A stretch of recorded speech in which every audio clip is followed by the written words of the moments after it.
Hello ಸ್ನೇಹಿತರೆ, ಈ ವಿಡಿಯೋಲ್ಲಿ ನಾವು 7ನೆಯ ತರಗತಿ ತಿಳಿಗನ್ನಡ ದ್ವಿತೀಯ ಭಾಷೆ ಕನ್ನಡ ಪಾಠ 1 ನಿತ್ಯೋತ್ಸವ ಪದ್ಯದ ಸಂಪೂರ್ಣ ಪದಗಳ ಅರ್ಥ, ನೋಟ್ಸು, ವ್ಯಾಕರಣಾಂಶ ಎಲ್ಲವನ್ನ ನೋಡೋಣ.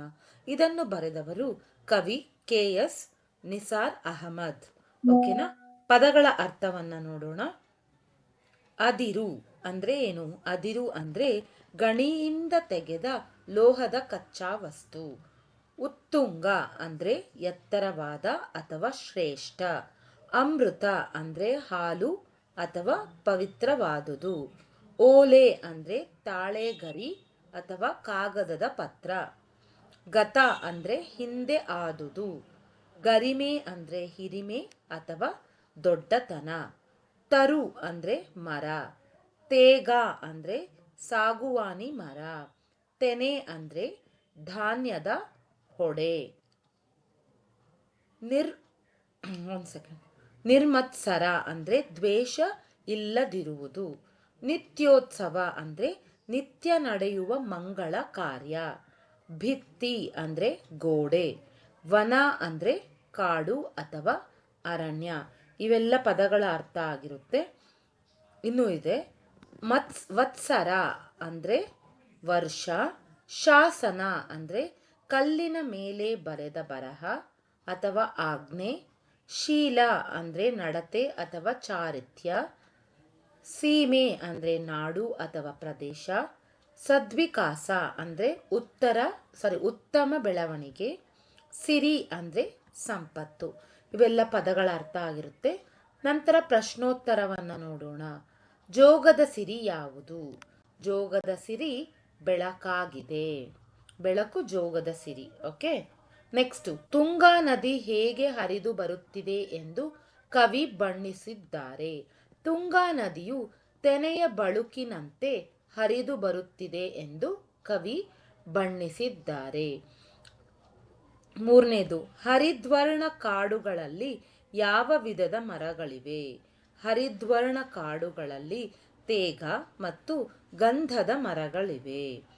ಫೋರ್ತ್ ಕ್ವೆಶ್ಚನ್, ಶಾಸನಗಳು ಏನನ್ನು ಸಾರುತ್ತದೆ? ಶಾಸನಗಳು ಕನ್ನಡ ನಾಡಿನ ಗತಸಾಹಸವನ್ನು ಸಾರುತ್ತವೆ. ಫಿಫ್ತ್ ಒನ್, ಕನ್ನಡ ಸೀಮೆಯ ಜನರ ಮನಸ್ಸು ಎಂತಹದು? ಕನ್ನಡ ಸೀಮೆಯ ಜನರ ಮನಸ್ಸು ದ್ವೇಷಾಸೂಯೆ ಇಲ್ಲದ ಅಂದ್ರೆ ನಿರ್ಮತ್ಸರ, ಉದಾರ ಹಾಗೂ ಮಹತ್ವವುಳ್ಳದಾಗಿದೆ. ಓಕೆನಾ? ಕನ್ನಡ ಸೀಮೆಯ ಜನರ ಮನಸ್ಸು ದ್ವೇಷಾಸೂಯೆಗಳಿಲ್ಲದೆ ಉದಾರ ಹಾಗೂ ಮಹತ್ವವುಳ್ಳದಾಗಿದೆ. ಓಕೆನಾ? ನೆಕ್ಸ್ಟ್ 2-3 ವಾಕ್ಯಗಳಲ್ಲಿ ಉತ್ತರಿಸಿರಿ. ಕನ್ನಡ ನಾಡಿನ ಪ್ರಕೃತಿಯ ನಿತ್ಯೋತ್ಸವವನ್ನು ಕವಿ ಏನೆಂದು ವರ್ಣಿಸಿದ್ದಾರೆ? ಉತ್ತರ, ಜೋಗದ ಜಲಪಾತದ ಸುಂದರ ಬೆಳಕು, ತುಂಗಾ ನದಿಯ ತೆನೆಯ ಬಳುಕು, ಸಹ್ಯಾದ್ರಿ ಪರ್ವತದ ಗಣಿ ಸಂಪತ್ತು ಹಾಗೂ ನಿತ್ಯ ಹಸಿನಿಂದ ಕೂಡಿದ ಅರಣ್ಯದ ತೇಗು ಮತ್ತು ಶ್ರೀಗಂಧದ ಮರಗಳ ಸೊಬಗು ನಮ್ಮ ತಾಯಿಯಾದ ಕನ್ನಡ ನಾಡಿಗೆ ನಿರಂತರ ನಿತ್ಯೋತ್ಸವವನ್ನು ಉಂಟು ಮಾಡುತ್ತಿದೆ ಎಂದು ಕವಿ ವರ್ಣಿಸಿದ್ದಾರೆ. 2ನೇ ಕ್ವೆಶ್ಚನ್, ನಾಡಿನ ಇತಿಹಾಸ ನಿತ್ಯೋತ್ಸವವನ್ನು ಎಲ್ಲೆಲ್ಲಿ ಕಾಣಬಹುದಾಗಿದೆ? ಕನ್ನಡ ನಾಡಿನ ಇತಿಹಾಸದ ನಿತ್ಯೋತ್ಸವವನ್ನು ಇತಿಹಾಸದ ಪುಟಗಳಲ್ಲಿ, ಸಿಂಹಾಸನಗಳ ಮಾಲೆಯಲ್ಲಿ, ಗತಸಾಹಸವನ್ನು ಸಾರುವ ಶಾಸನಗಳ ಸಾಲಿನಲ್ಲಿ, ಓಲೆಗರಿಯ ಸಿರಿಗಳಲ್ಲಿ ಮತ್ತು ದೇವಾಲಯದ ಗೋಡೆಗಳಲ್ಲಿ ಕಾಣಬಹುದಾಗಿದೆ. 3rd ಕ್ವೆಶ್ಚನ್, ಕನ್ನಡ ಸೀಮೆಯ ಮಹಿಮೆ ಎಂತಹದು?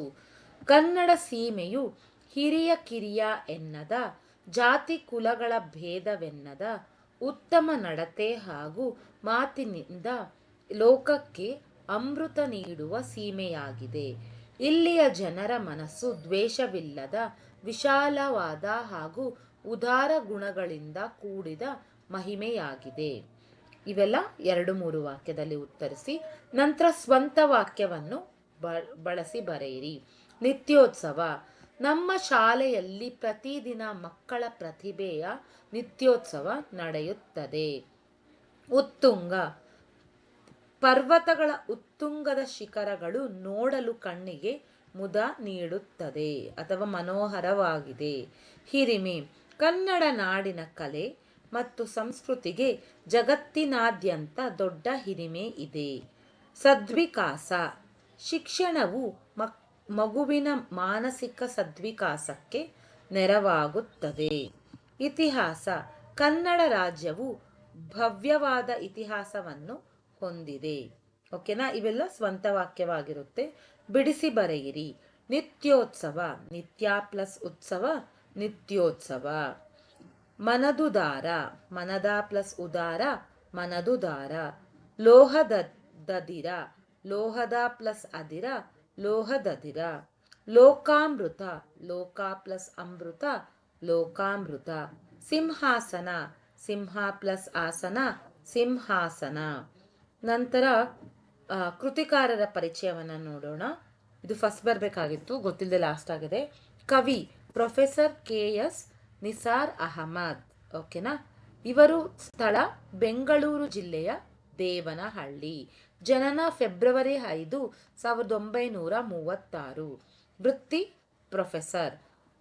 ಮುಖ್ಯ ಕೃತಿಗಳು ಮನಸ್ಸು ಗಾಂಧಿ ಬಜಾರು, ನೆನೆದವರ ಮನದಲ್ಲಿ, ಸಂಜೆ 5ರ ಮಳೆ, ನಾನೆಂಬ ಪರಕೀಯ, ನಿತ್ಯೋತ್ಸವ, ನವೋಲ್ಲಾಸ, ಅಚ್ಚುಮೆಚ್ಚು ಇತ್ಯಾದಿ.